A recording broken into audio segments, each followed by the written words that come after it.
추석을 이렇게 보내면 추석날 밤에 동동북쪽에서 뜨는 달을 보니까 달이 아주 동글동글합니다.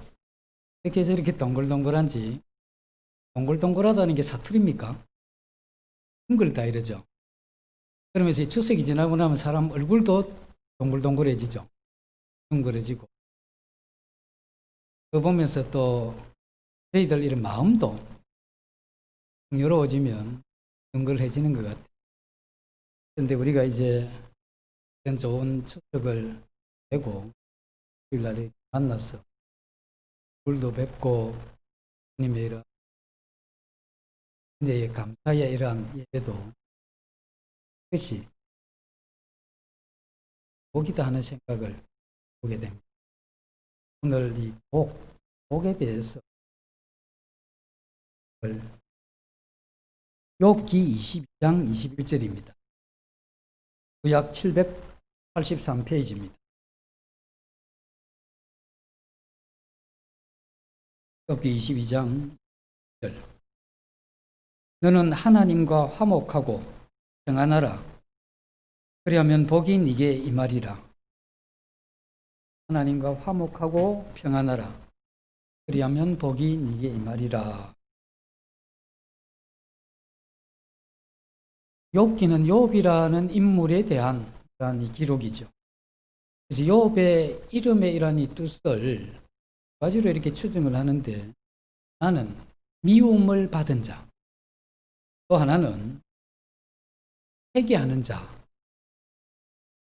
그래서 욥의 이런 일생을 보면 하나님을 제외시키고 욥을 보게 되면 욥이 어쨌든 미움을 많이 받은, 그러면 이 저주받은 그런 삶의 부분이 그의 이러한 이 생의 전반부를 채우죠.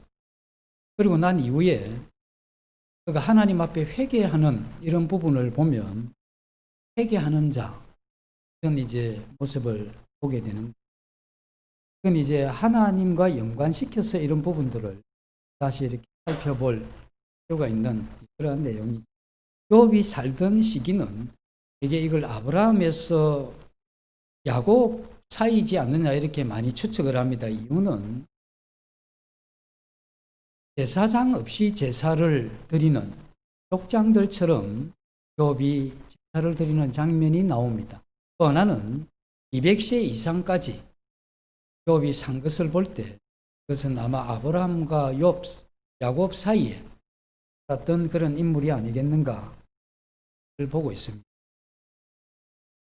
하나님은 욥을 동방의 이러한 의인이요 하나님께 참 친한 순전한 사람이라 하는 이런 인정을 받았지만, 욥의 친구들은 찾아와서 욥이 이와 같이 고난을 당하는 이유는 그가 악을 행하였기 때문에 벌받는 것이다 이렇게 생각을 했습니다.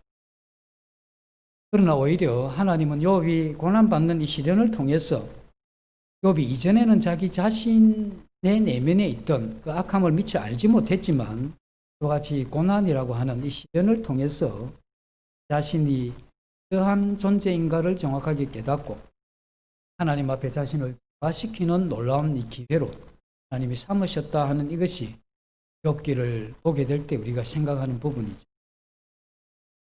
특히 오늘 이 본문은 욥의 세 친구 가운데 엘리바스라는 인물이 욥을 비난하면서 언급입니다.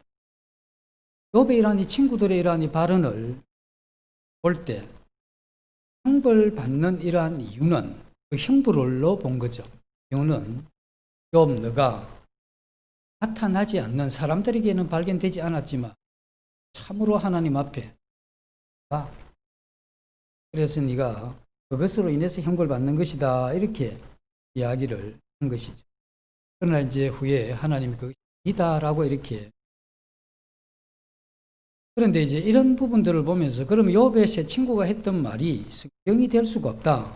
왜냐하면 잘못 판단한 내용이기 때문에 그렇게 이야기할 수 있지만, 물론 욥의 친구들이 욥에 대해서 정확하게 이렇게 분별을 못하고 이야기한 것은 사실입니다만은 욥의 세 친구가 했던 이러한 이 내용들은 오늘날 우리에게 통용되는 영원한 그러한 이 교훈이 되는 이러한 겁니다 하는 이것을 성경이 우리에게 이야기를 해주고 있습니다.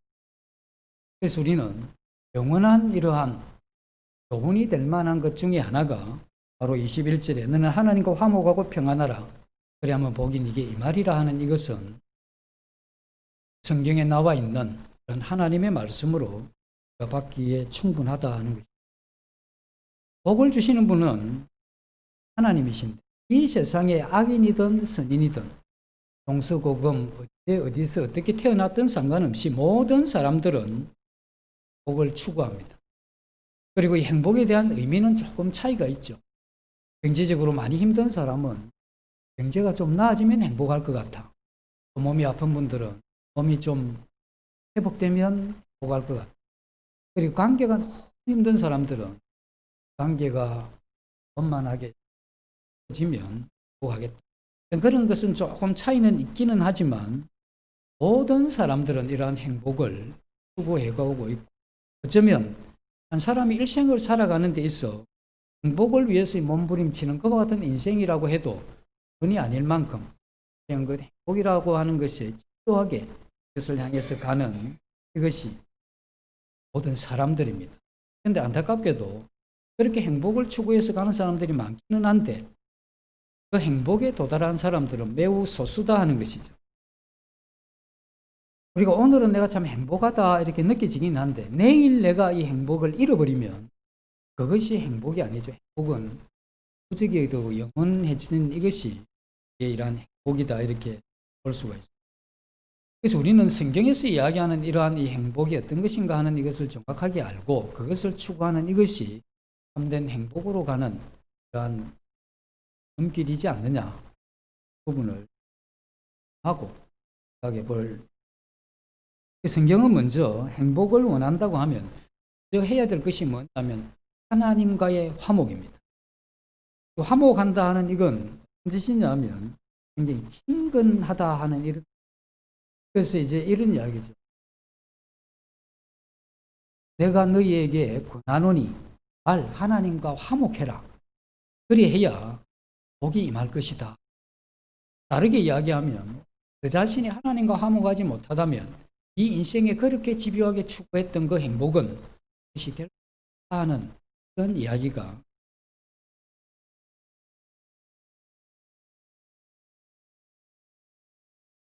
이 세상에 사는 이 사람들도 복을 추구하긴 하지만 복된 이러한 이 삶을 살아가는 이것이 참으로 복되기 위해서 내 자신이 이런 것을 해야 된 행복이 될 것인가에 대해서 모른다 하는 겁니다.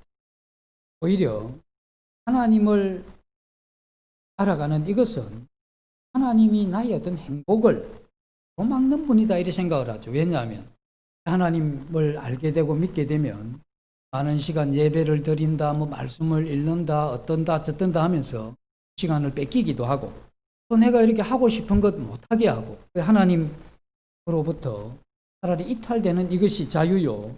그것이 행복으로 하는 길이다라고 생각할 정도로 이 세상에 있는 많은 사람들이 행복에 대한 이러한 길을 잘못 잡았다는 거예요. 그러나 시편 73편 28절에 보면 하나님께 가까이 함이 네게 복이다 이런 말씀을 해주고 있습니다.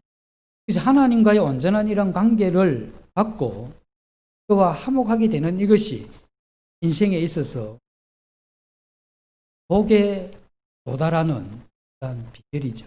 그래서 우리는 우리 자신이 정말 하나님과 이렇게 화목한가?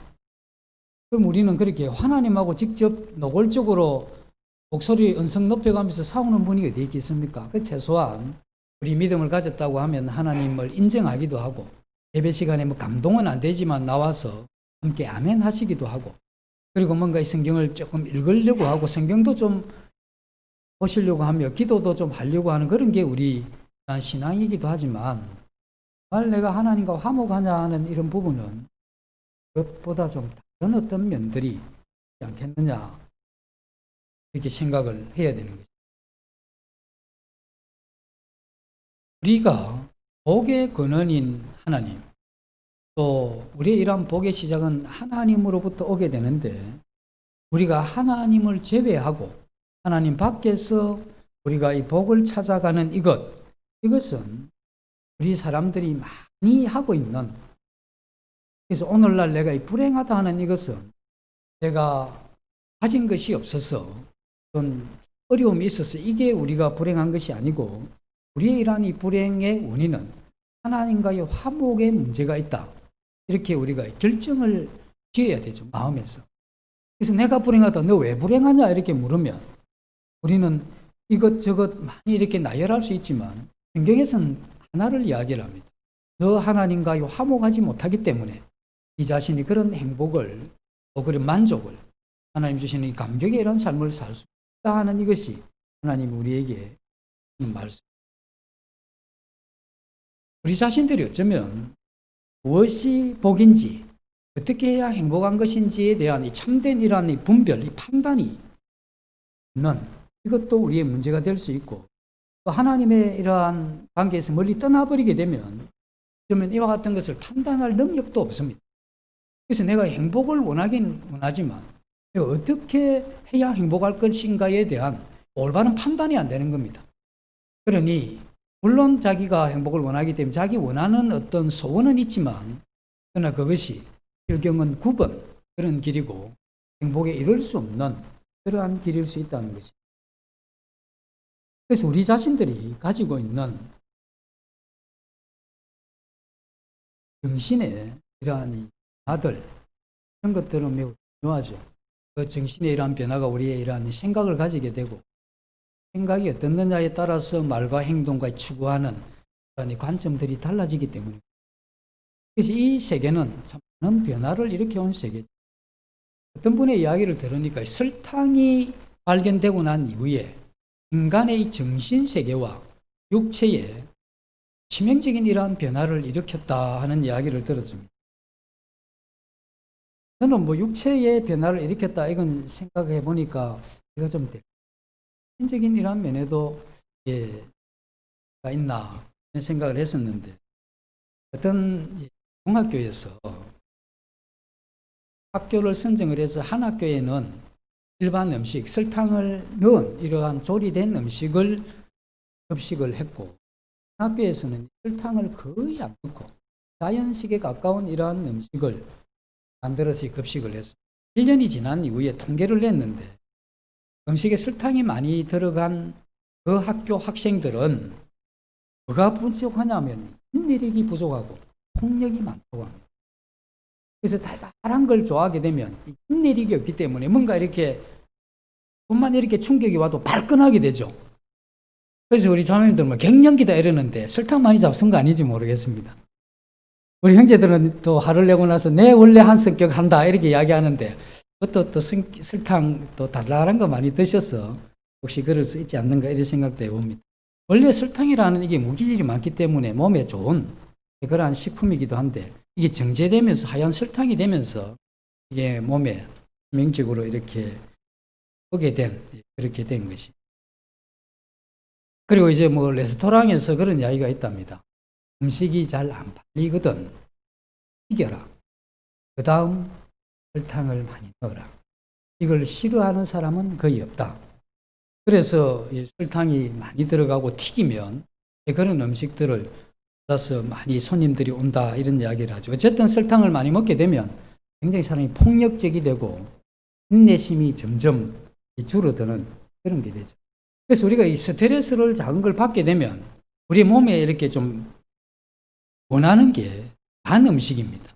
그래서 이게 스트레스를 받고 단 음식을 먹고 좀 해소하고 또 그러다가 또 빨리 스트레스를 받으니까 또 빨리 단 음식을 이렇게 이제 악순환을 이렇게 하면서 우리 자신들이 굉장히 폭력적이고 참지 못하고 말을 함부로 하고 토하게 하는 이런 형태로 가게 되죠. 초콜릿도 이렇게 단맛을 느끼게 되는데 초콜릿 안에도 세라토닌이라고 하는 기분 좋게 하는 이러한 물질이 거기에 함유되어 있기 때문에 잠시는 우리의 이러한 기분을 좋게 하는 거죠. 그래서 이 사업상 중요한 이런 것을 할 때 일단 맛있는 음식점에 가서 충분히 접대를 하고 난 이후에 이렇게 뭔가 회담을 하게 되면 굉장히 성공 확률이 높죠. 왜냐하면 사람이 기분이 좋아지고 하면 여유가 생기잖아요. 그리고 이게 단 음식이 좀 들어가게 되면 우선 이런 부분에 스트레스도 좀 내리게 되고 뭔가 이렇게 좋은 어떤 그런 걸 만들어낼 그게 좋죠. 그래서 복음 전하기 전에 배고플 때 만나서 너무 그렇게 진지하게 이야기를 하시면 듣는 분이 힘들 수 있으니까 먼저 또한 뭐 음식 못 드실 정도 되면 초콜릿이라도 하나 드리고 그 다음에 이제 좀 그런 부분이 풀렸을 때 이렇게 복음 전한 이것도 좀 지혜가 아닌가 이런 생각도 해보게 됩니다. 그래서 이게 왜 말씀을 드리느냐 하면 우리가 이런 음식을 먹을 때 그냥 우리가 원하는 대로 먹으면 단 음식을 좋아하고 튀긴 음식을 좋아하게 됩니다. 그래서 우리 자신들이 편하게 그냥 살아가게 되면 단 음식과 튀긴 음식이 몸에 왜 안 좋은지 계속 생각을 하고 그걸 먹으면 먹을수록 어떻다 부정적인 이런 것들을 이렇게 머릿속에 기억이 돼 있으면 그런 음식에 대한 거부 반응이 생기기를 시작하지만 그런 게 전혀 없을 때는 그런 음식을 먹게 되는 것이죠. 이게 뭐냐면 우리가 원하는 대로 가게 되면 나쁜 것을 원할 수도 있고 나쁜 것을 먹게 되면 나쁜 결과가 나오는데 이게 정신과 우리의 마음가짐입니다. 우리의 정신과 이런 마음도 그냥 이렇게 편히 가면 편히 좋을 대로 가게 되면 그렇게 되면 우리가 항상 절제하고 근신하고 말씀을 따라가고 그렇게 하느냐 그렇지가 못하다는 겁니다. 좋을 대로 가게 되면 안 좋은 것도 원하는 것이 인간의 이러한 마음이죠. 그 안 좋은 것, 그게 하나님을 떠난 어떤 삶의 다양한 부분을 우리가 좋아합니다. 우리 안에 있는 이러한 죄성이 협력해서 이 세상의 유혹이 또 한 수 거들고 하게 되면 우리 자신들의 영적인 상태가 비록 안 좋아지지만 우리는 그것을 원하고 그런 길을 가고자 하는 그래서 우리 자신들은 우리가 원하는 대로 가게 되면 반드시 내가 생긴다라고 이렇게 생각을 해두는 이것이 좀 안전장치 중에 하나겠죠. 우리의 이러한 이 문제는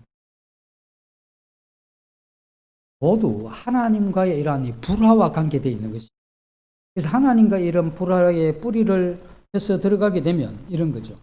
내가 하나님 때문에 행복함을 느끼지 못하는 이와 같은 영적인 침체가 있는 겁니다.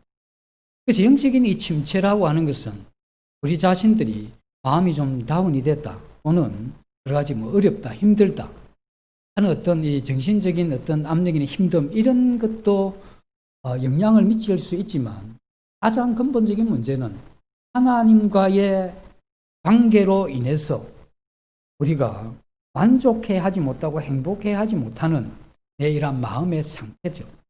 이러한 마음의 상태 이것이 우리는 하나님과의 이러한 이 거리감을 두게 되는 겁니다. 하나님 굉장히 낯설죠. 아버지 하나님 불렀는데 멀리 있는 아저씨 부르는 느낌이 들죠. 왜냐하면 그게 가깝게 안 느껴지는 겁니다. 그래서 우리가 이런 침체에 빠지게 되면 하나님과 이러한 평화를 잃어버리고 하나님은 굉장히 멀리 있는 이러한 분으로 느껴지는 겁니다. 그래서 오늘 내가 이렇게 살아가는데 하나님 그분은 나와 별로 상관이 없죠. 하나님은 정말 하늘에 계신 분이고 나는 이 땅에 사는 그런 인간이구나 이런 것이 느껴진 이것은 그 하나님 때문에 내가 행복하다고 하면 내가 오늘 하루를 살아가는데 그 하나님 때문에 행복하다 굉장히 친근하잖아요. 그래서 네가 하나님과 친근히 해라. 그럼 복이 네게 임하겠다고 해요. 우리 자신들의 이러한 이 삶에 생각보다 많은 부분들이 그리고 그냥 삶을 방치하게 되면 그 하나님으로 인해서 행복해지는 이러한 마음이 점점 없어져가는 이것이 문제죠. 그러면 점점 이제 하나님이 낯설어지니까 하나님 때문에 기뻐하는 게 없으면 우리 자신은 어떤 기쁨을 추구하는 존재이기 때문에 하나님 없는 이 기쁨을 찾으려고 하죠. 그런 것은 대개 이 세상에 나타난 것들과 많이 연관되어 있는데 나타난 이것들을 우리는 추구하면서 하나님과의 관계를 통해서 오는 그 행복 대신에 이 세상의 어떤 것을 통해서 행복해지려고 하는 이게 바로 영적인 이러한 이 지체의 그러한 생활들이죠. 우리가 하나님과의 이러한 이 친밀함을 생각할 때 하나님의 이러한 도움으로 하나님의 이러한 친밀함으로 우리가 행복해지지 못한 자들은 하나님과의 화목을 잃어버린 자죠. 하나님의 화목을 잃은 이 사람이 행복을 추구한다고 하면 하나님과의 화목을 잃은 여기에는 반드시 뭐가 있냐면 죄. 살인했느냐 도적질했느냐 그런 게 아니고 하나님 없이도 살아갈 수 있다고 하는 굉장히 엄청난 건데 우리는 차라리 사람이 끔찍한 죄를 하나 지으면 짝이 엎드리죠. 그런데 이건 우리가 생각할 때 익숙한 그리고 크게 이 세상에 그거로 인해서 벌받지 않는 하나님과의 관계가 낯설어진 이런 것들을 그리고 하나님 없이 행복을 추구하는 내 마음의 이러한 이 상태 자체를 그렇게 죄라고 생각을 안 하죠. 그런데 우리가 하나님을 통해서 내가 행복하다는 의식이 없으면 그 사람은 반드시 하나님 앞에 회개해야 될 사람. 그렇게 하는 이것이 행복으로 가는 이러한 지름길이죠. 그래서 우리는 하나님의 말씀을 통해서 내 자신이 무엇이 잘못된지를 느껴져야 되는 겁니다. 내가 지금 행복하지 못한데 하나님 때문에. 그래서 내가 지금 소원하고 이루어지면 기쁘다고 생각하는 이것이 하나님으로부터 오는 것이 아니다라고 하는 걸 생각해 보면 명확하게 알 수 있는 거죠. 그렇다고 하면 나는 하나님과의 화목에 근본적인 문제가 있다. 이렇게 해서 우리는 그 문제가 무엇인지에 대해서 이게 느껴져야 된다. 이 부분들이 느껴지고 그리고 우리가 회개하게 되면 하나님께 돌이키게 되겠죠. 그러면 이제 다시 순종의 삶으로 가게 되는데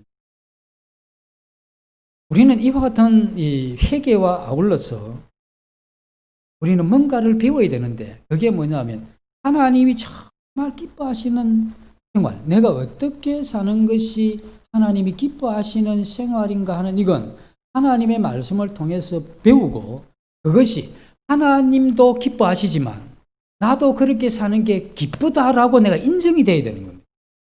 하나님은 기뻐하시지만 나는 불편한 거예요. 영적인 침체에 빠집니다. 하나님은 그렇게 하라고 하는데 굉장히 내 자유가 박탈당하는 느낌이 들어요. 그건 뭐냐면 굉장히 패역한 상태로 이미 진행되고 있는 그러한 상태. 그래서 하나님이 기뻐하시는 그것이 정말 무엇인지 하나님의 온전한 뜻이 무엇인지 하나님의 선하신 그 뜻이 무엇인지를 우리는 그것을 배우고 살아야 되죠.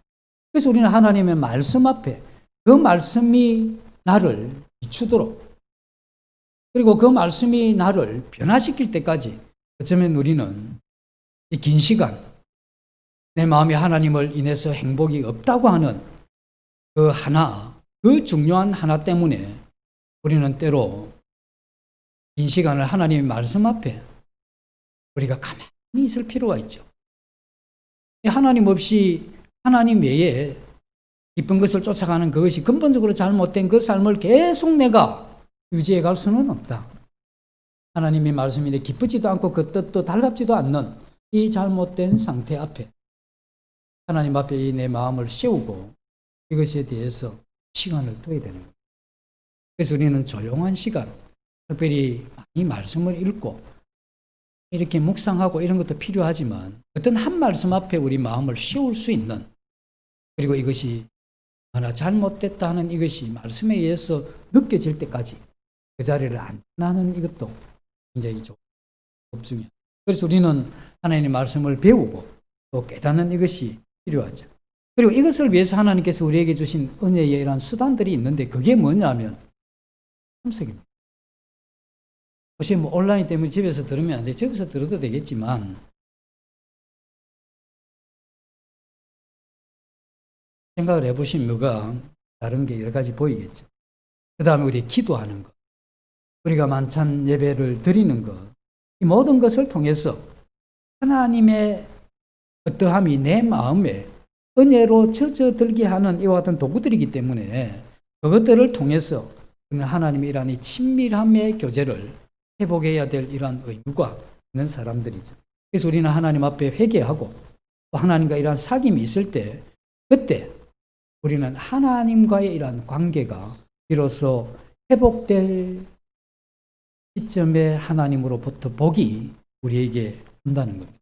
그래서 하나님의 이러한 이 복을 얻기 위해서 첫 번째 우리가 살펴봐야 됐던 게 내가 정말 그 하나님을 친근히 하느냐, 내가 하나님 없이 내가 만족하고 행복하는 이것이 있다고 생각하는지, 이런 것들을 살펴보고 그것이 사실이라고 하면 그 말씀 앞에 내 마음을 세우고 시간이 지나도 그래서 바로 잡는 라운이라는 시간이 우리에게 필요하겠죠. 그리고 하나님께서 이 여기 다음의 말씀은 하나님과 화목하고 평안하라 이런 말씀을 하죠. 이 평안하라 하는 말씀은 이런 말씀입니다. 평화롭게 되라, 또 평안한 상태가 되라 하는 명령입니다. 하나님 앞에 평화롭게 되라, 이 살롬 이야기죠. 이 살롬이라는 뜻이 하나님 앞에 평화롭게 된다 하는 이게 어떤 거냐면 하나님과 나와의 이러한 이 평화 때문에 내 이웃들과의 평화가 이루어지는 이게 성경에서 이야기하는 살롬의 의미입니다.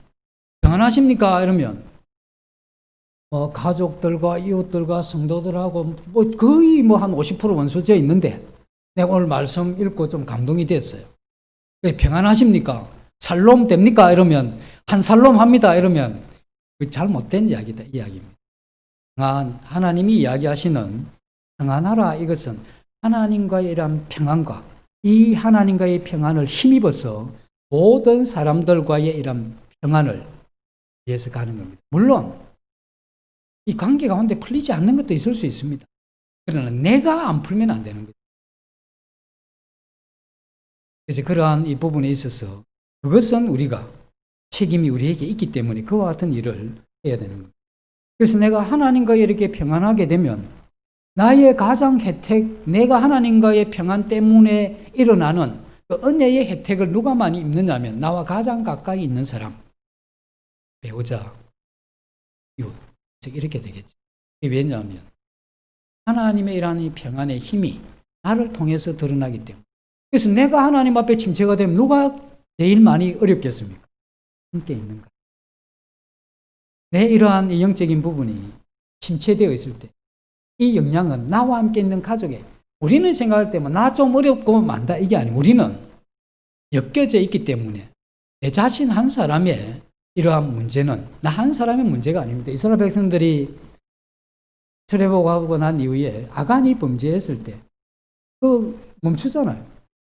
한 사람이 범죄했는데 이 성경에서 우리에게 보여주는 것은 한 사람이 하나님 앞에 영광을 돌리고 한 사람이 회복되면 그 모든 이 지체들이 함께 기뻐하는, 그래서 이 한 몸이 영광을 받으면 온 전체가 영광을 받는, 이건 뭐냐면 연합과 하나됨, 어떤 이런 것들을 전제한 것이죠. 그래서 내가 하나님과의 살롬이 되면 이것에 대한 가장 큰 혜택은 누가 있느냐 하면 나와 가장 가까이 있는 사람. 그래서 나는 나의 어떤 영적인 상태는 나와 관계하는 사람들에게 영향을 줄 수 있기 때문에, 그래서 하나님이 가인을 향해서 동생 어디 있냐 하니까 내가 동생을 지키는 사람입니까? 이렇게 이야기를 하죠. 우리는 우리 가족을 지키는 사람들입니다.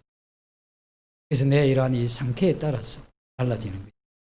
그래서 하나님과의 이러한 이 평안, 이런 것이 우리에게 필요하죠.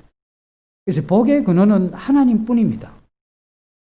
그리고 모든 복은 하늘로부터 오는 것인데 우리 이러한 이 복을 살펴보면 하나님으로부터 직접 오는 복이 있는가 하면 이 많은 복들은 사람들을 통해서 우리에게 오게 되죠.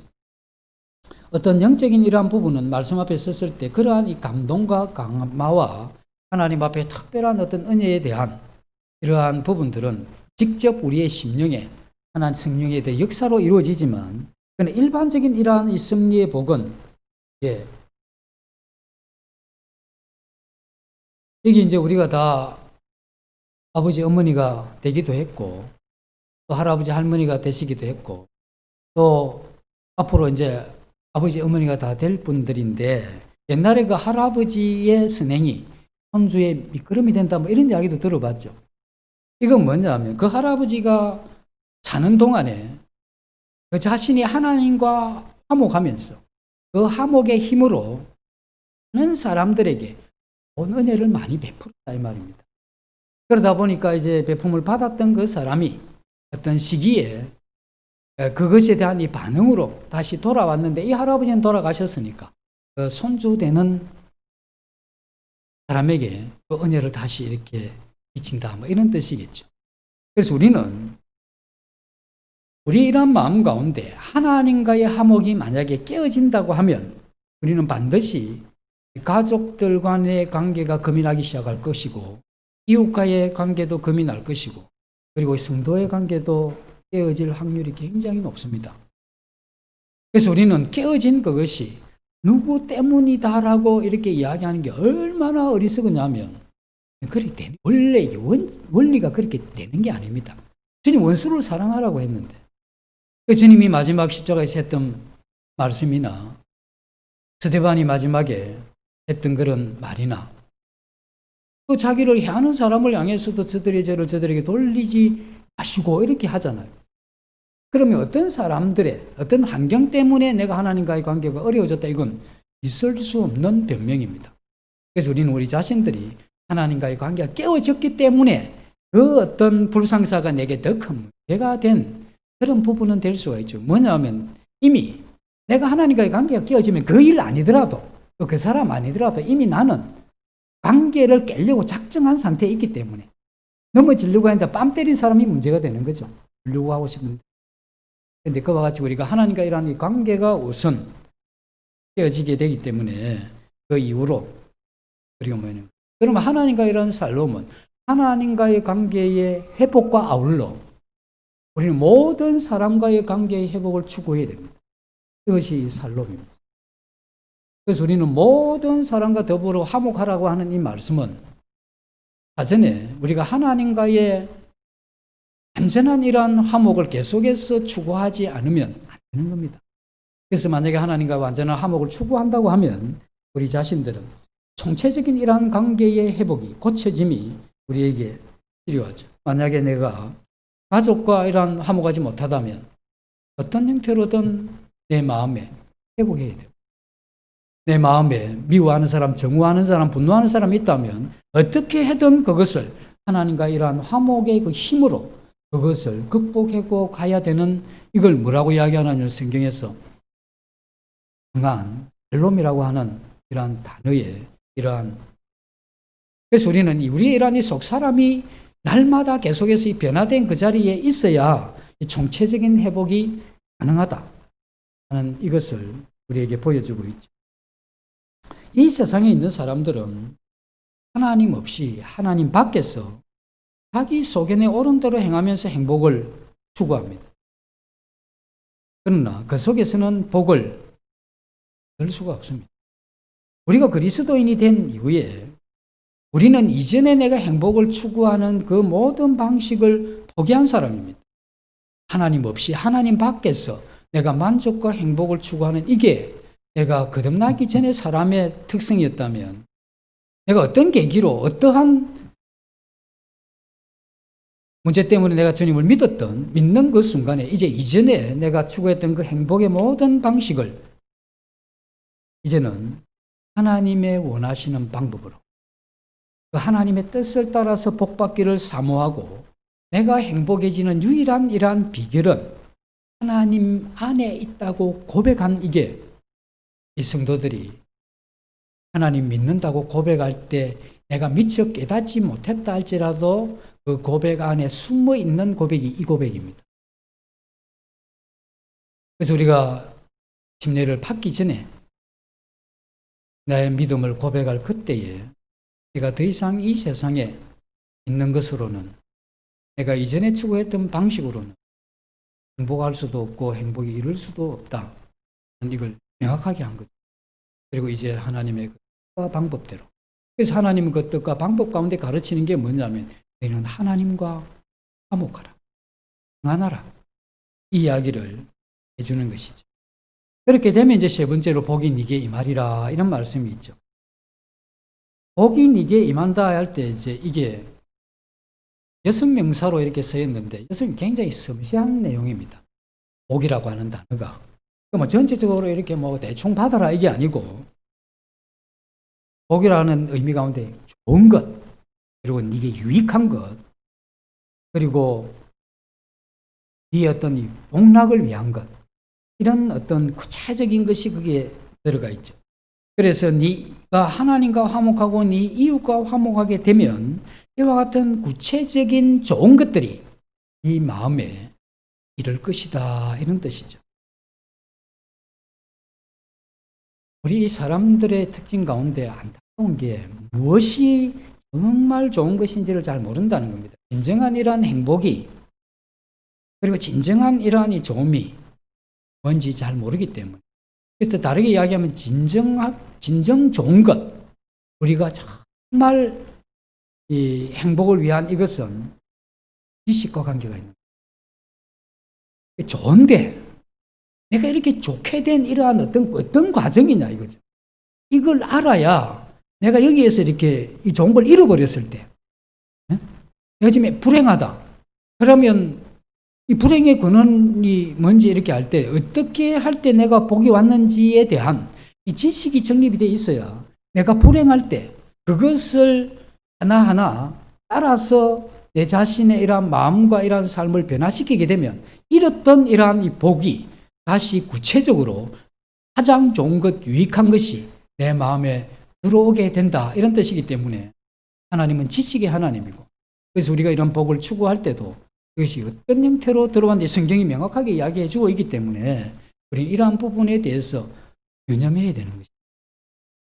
그래서 우리는 깨달음을 통해서 우리 하나님 그분이 참 은혜의 근원이시고 복의 원천이시다고 하는, 그리고 하나님을 사랑하고 하나님과 화목하는 이것으로 통해서 우리가 복될 수 있다고 하는 굉장히 단순한 이러한 깨달음, 우리의 이러한 생애 전체를 이끌어갈 수 있는 겁니다.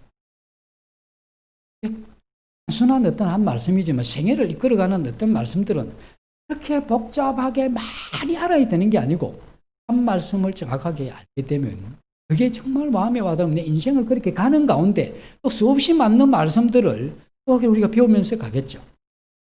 그래서 우리가 진정한 이러한 복이 무엇인지를 우리는 배워가야 되고, 이미 우리가 배우고 그 길에 들어섰기 때문에 우리는 그러한 아주 구체적이고 섬세한 이러한 이 복을 우리의 생애에 더 누리기 위해서 우리 하나님 알아가는 이 일에 게을리해서 안 된다는 이것이 우리가 하나님 앞에 우리의 태도여야 된다 하는 것입니다.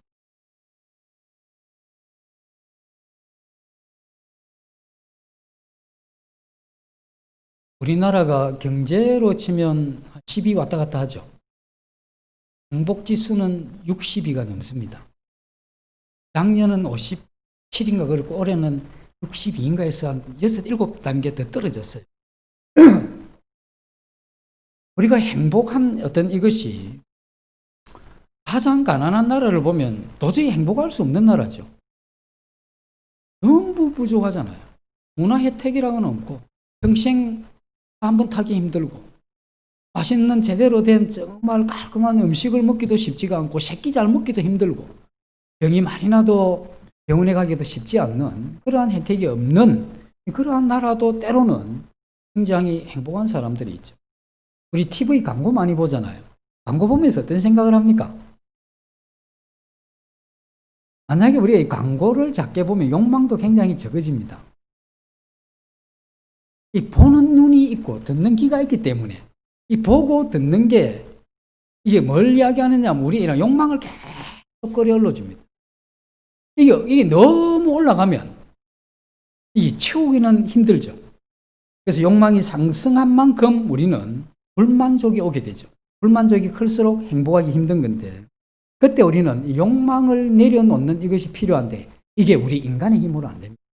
올릴 수는 있는데 그래서 우리는 욕망을 올려놓고 이걸 채우기 위해서 불철주야 우리의 이러한 모든 인생을 거기에 올인시키는 겁니다. 그리고 거기에서 뭔가 이렇게 자원을 만들어내서 내 이러한 욕망을 조금 채우면서 살다가 결국은 완전히 채워지지 못하는 이런 허망한 가운데 끝나는 것이 우리의 이러한 인생이죠.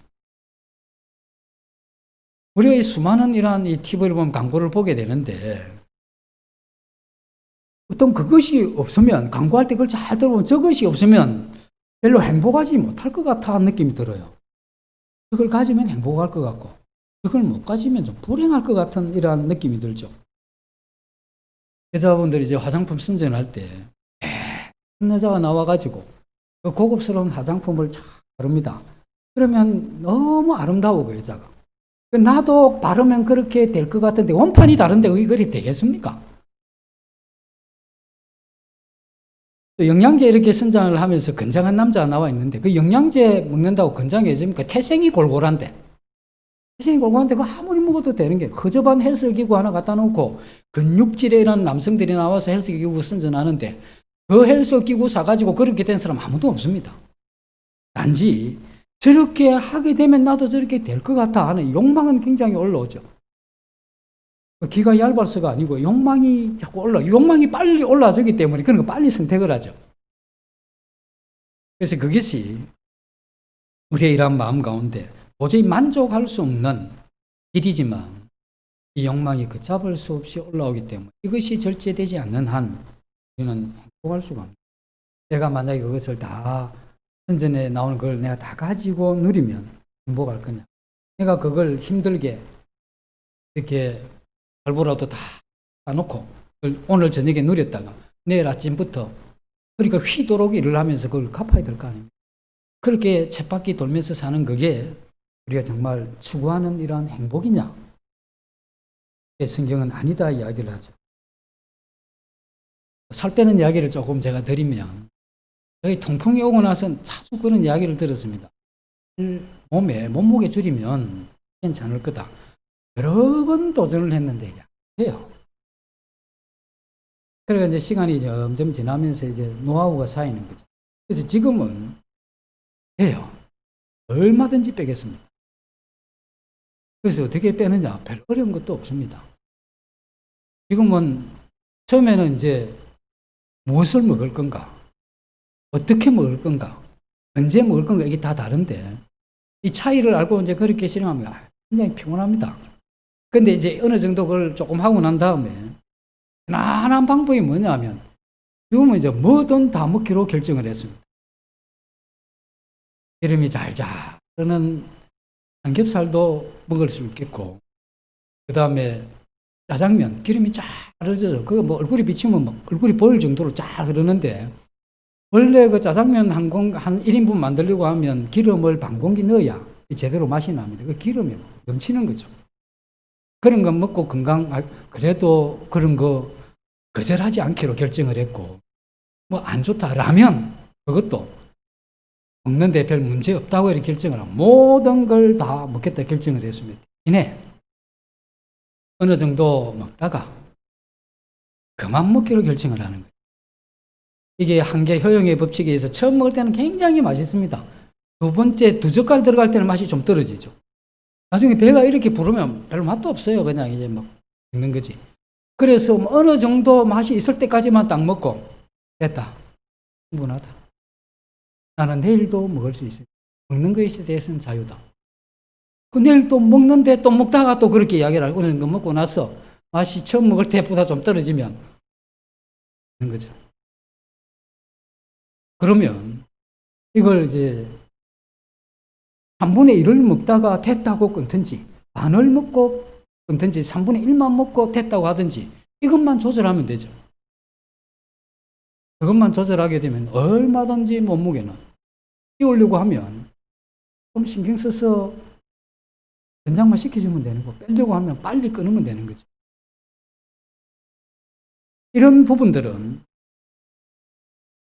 우리 자신들이 가지고 있는 어떤 욕망들에 대해서 내가 이게 한번 결단을 하게 되면 하나님의 은혜로 결단을 하게 되면 가능합니다. 우리가 가지고 있는 이 욕망은 굉장히 우리에게 집착을 일으키게 되죠. 이 집착을 만약에 내가 내려놓지 못하게 되면 우리는 그것이 이런 노예가 될 수밖에 없는 것이죠. 우리가 이 정당한 노동을 해서 건전하게 번 돈으로 좋은 옷을 입는다. 문제 됩니까? 안 됩니까? 되죠. 좋은 차를 탄다. 문제 됩니까? 안 됩니까? 되죠. 크고 좋은 집에서 산다. 문제 됩니까? 안 됩니까? 됩니다. 전혀 그런 건 문제가 될 필요가 없습니다. 그런데 뭐가 문제가 되느냐 하면 나는 그것 없이는 안 되겠다. 내가 어떤 차를 봤는데 그 차를 살 형편은 안 되지만 나는 그거 없이 안 되겠다라고 하는 이 순간 이건 집착이죠. 내가 좋은 집에 좋은 차, 뭐 좋은 음식, 뭐 그렇게 하는 건, 그렇게 하는 것에 대해서 자유로울 수 있는 거죠. 하나님께서 우리에게 주신 분복이니까. 그래서 각자에게 주신 복이 다 다른 거 아닙니까? 왜 우리가 똑같이 살아야 됩니까? 내가 그런 형편이 안 되면 접을 수 있는 것이죠. 한 10년 전에, 10년도 더 됐으면 20년 정도 넘었겠군요. 그때 제 친구가 이런 이야기를 했습니다. 자기가 이제 대학을 졸업하고 아마 은행 쪽에 들어갔던 것 같아요. 그래서 이제 수년을 모으고 이렇게 해가지고 프라이드를 하나 샀다. 다 알죠? 프라이드를 샀는데 그때 이제 동창회가 있었어. 이번에 차도 이제 새로 사고 해서 시승식도 하면서 이제 그 동창회를 참석을 해가지고 뭐 교문 가장 센터에 차를 딱 대고 들어가서 이제 굉장히 좋았죠. 이제 친구들하고 만나면서 이야기를 하면서. 근데 이제 친구들 차 이름을 들어보니까 이게 지금 프라이드가 이게 자존심이 안 서. 왜냐하면 이게 지금 차가 이게 지금 이거 뭐 가격이나 뭐 여러 면에서 나는 이게 진짜 이게 딱 그 센터에 대놨는데 갈 때 어떻게 가지 이 생각이 들 정도로. 근데 이제 다 마치고 나서 이제 동창회 왔다 기념으로 바가지를 하나 주더랍니다. 그 바가지 하나 들고 센터에 있는 프라이드를 탔는데 되게 기분이 그렇게 안 좋더라네. 그래서 이제 집에 가서 아내한테 어머니 동창회 때 바가지 하나 사왔다니까 아내가 그 이 좋은 바가지 하면서 기뻐하는 모습을 보니까 마음이 돌아이지더라 이야기를 하던 거예요. 이게 뭐냐면 우리 자신이 가지고 있는 어떤 이 욕망을 높여놓게 되면 우리가 거기에 이르지 못하게 됐을 경우에 자신의 초라함을 느끼게 돼요. 내가 하나님이 주신 복이 이거만큼이면 그렇게 살면 행복한 거 아닙니까? 그럼 어떤 사람 복을 이만큼 많이 줘서 그렇게 살면 그 사람 복도 그만큼 좋지만 어려움이 있는 거거든. 그럼 그 사람 그렇게 살고 나는 이렇게 사는 거죠. 왜 나와 같아야 되느냐는 거예요. 그래서 나보다 또 그렇게 누리면 또 감사한 일이지. 대신 나는 그 사람이 또 누리지 못하는 어떤 또 다른 것 그런 게 있으니까. 그러니까 우리가 자유로울 필요가 있는 거죠.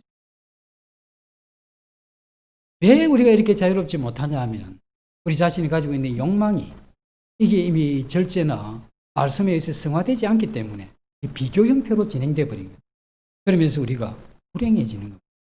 성경에서 원하는 바는 이와 같은 행복이 우리 자신이 가지고 있는 욕망의 채워줌에 있는 것이 아니고 하나님과의 관계의 화목과 평안에서 주어지는 것이다 하는 것이 분명해지면 라는 것은 운반수단 아닙니까? 네.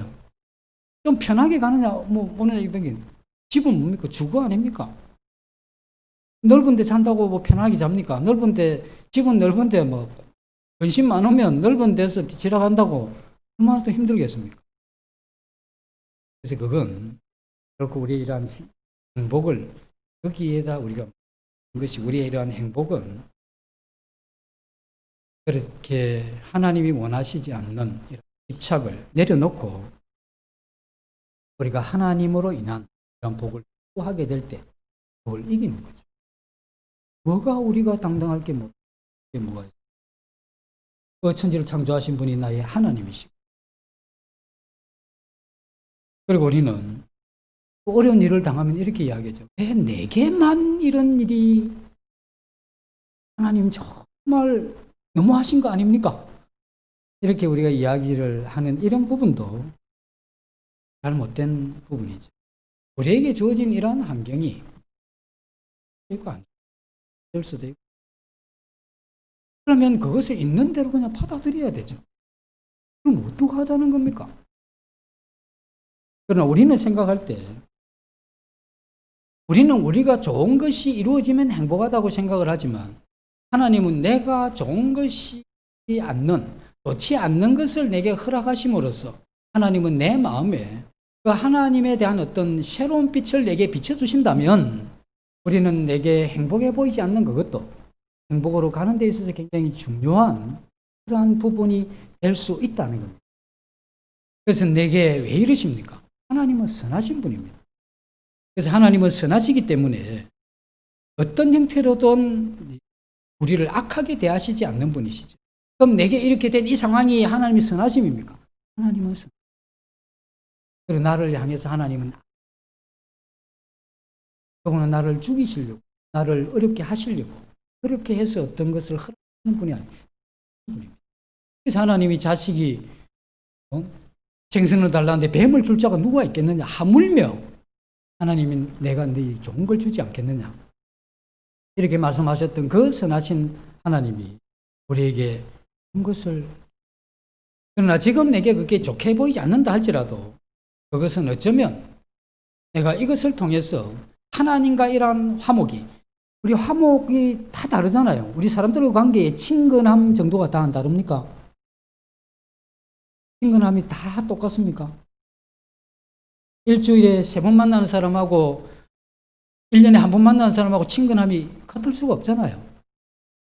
그래서 우리가 하나님과 이러한 친근함이, 내가 하나님 앞에 감동이 1년에 1번 될까 말까 한 그런 분이 하나님과 이러한 친근함과 아침 조석으로 하나님과 이러한 감동이 돼서 이 성경을 얼굴을 파묻고 눈물을 흘리는 그러한 사람하고 친근함이 같을 수가 없잖아요.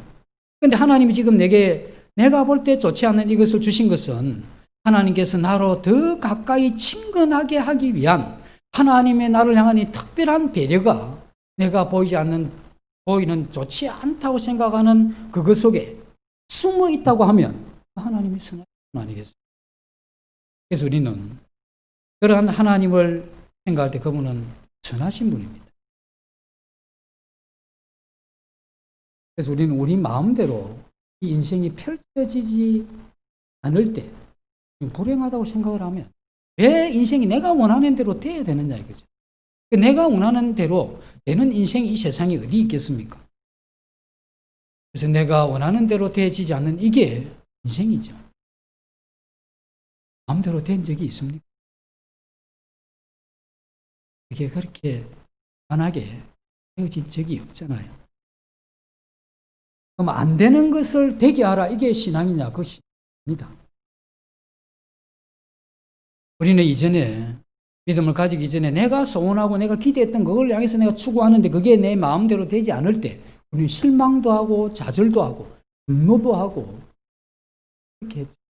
그러나 우리가 믿음을 가지고 난 이후에 우리가 하늘의 이러한 이 자원, 그 말씀의 이러한 이 감동과 깨우침과 그 배움이라는 것을 통해서 우리는 내가 원하는 게 있죠. 사람은 살아가니까.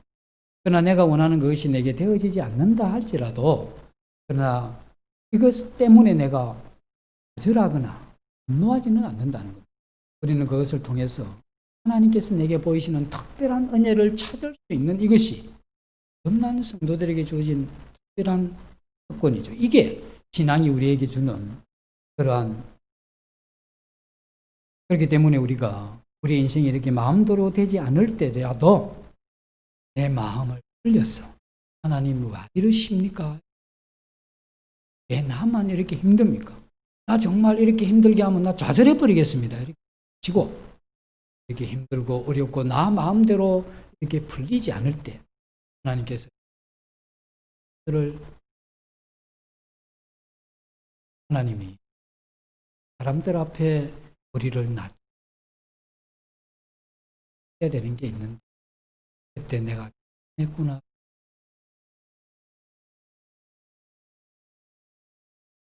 그러면 회생이 교만한데 그 하나님의 그런 감동 없이 은혜 없이 내가 이 교만에서 벗어 내가 있을 때 이렇게 생각을 하십니다. 그런데 당신이 이게 이럴 수가 있나? 나가 누군데? 내가 그리스도와 함께 죽은 사람이, 무슨 죽은 사람이 그렇게도 힘있게 반응을, 그건 죄고 하나님이 원치 않는 그런 생각이 드는 것이. 그래서 우리가 오늘 살아가는 가운데 사업을 하다가 위기가 올 수도 있고 생에 문제가 일어날 수도 있고 눈만 뜨면 만나는 고통스러운 이러한 상황이 지속될 수도 있겠죠. 그렇다 할지라도 우리가 하나님과 이러한 평화를 잃어버리지 마시고 하나님 주시는 이러한 살롬을 통해서 모든 사람과의 이러한 평을 추구하면서 우리가 하나님 앞에 우리가 온전한 이러한 삶을 하기 위해서 우리가 하나님 앞에 우리 전심전력한다면 오늘 우리에게 말씀하신 복이, 그 섬세한 복이 흘러 들어가게 하겠다고 하는 이 약속의 말씀을 하나님이 이루신다는 겁니다. 그래서 우리는 마음을 돌려서 신실하신 하나님을 대하면서 살아야 된다. 그리고 하나님과의 이러한 친밀함을 면서 하나님 주신 복을 누리면서 사는 그러한 주가 되도록 노력하면서